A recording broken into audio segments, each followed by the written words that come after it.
Hi, it's Matt Ward, author of What Dogs Want. I thought I'd show you a super useful routine that you can train with your dogs. I mentioned in the book, but essentially you get a doorbell with two remote buttons like this.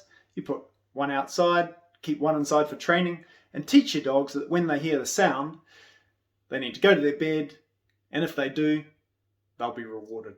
So that means when you have people at the door, you get a lovely, relaxed, polite response rather than a barky one.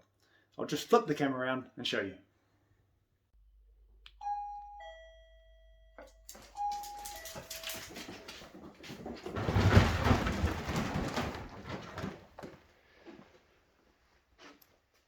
What good girls you are.